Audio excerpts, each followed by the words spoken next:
Hi hello welcome to Kakinada Kashmir. ఈరోజు మైసూర్ పాకం తయారు చేయడం ఎలాగో చూపిస్తానండి.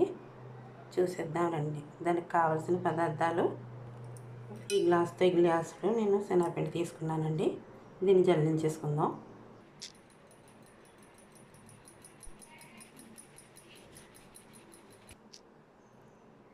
జల్లించేసుకున్నానండి. ఇదే గ్లాస్తో పంచదార తీసుకుందాం.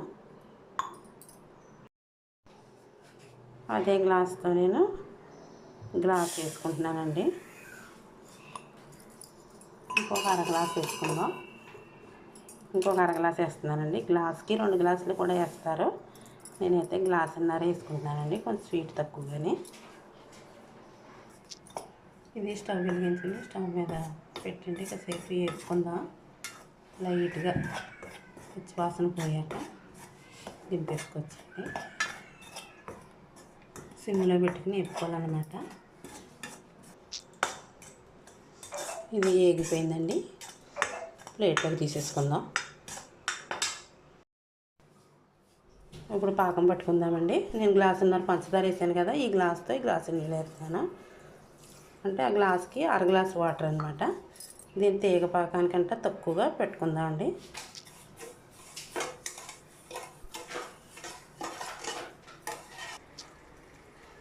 నేను ఈ గ్లాస్తో గ్లాసు నెయ్యి తీసుకున్నానండి. ఏ గ్లాస్తో అయితే శనగపిండి పంచదార తీసుకున్నానో అదే గ్లాస్తో నెయ్యి తీసుకున్నాను.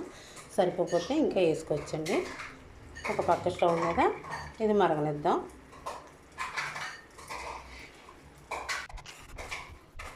పంచదార పాకం వచ్చేసిందండి.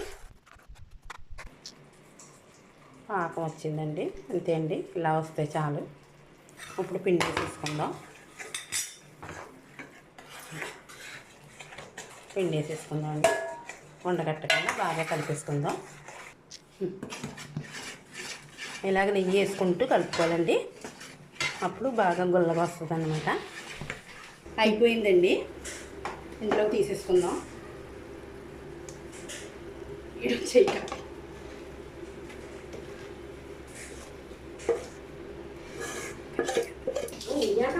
ఇంతేనండి, అయిపోయింది. ఇది కొంచెం చల్లారాక మనం ముక్కలు కోసుకుందాం. అయ్యో, అయిపోయిందండి. ఇది చల్లారింది కొంచెం. దీన్ని కొంచెం ఇప్పుడే మనం ఇలాగా ముక్కల కింద చేసుకుంటే తర్వాత తిరిగిపోకుండా వస్తాయండి. అంతేనండి, ముక్కలు తిరిగేసుకుందాం. అయిపోయినాయండి. ముక్కలు బాగా వచ్చినాయి.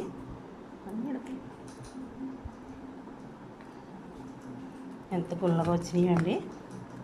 చాలా గుల్లగా వచ్చినాయి అనమాట. మీకు కనుక నచ్చితే కనుక ఇలా చేసి చూడండి. మీకు ఎలా వచ్చిందో నాకు కామెంట్ పెట్టండి.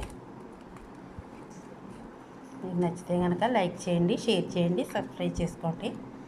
Thank you.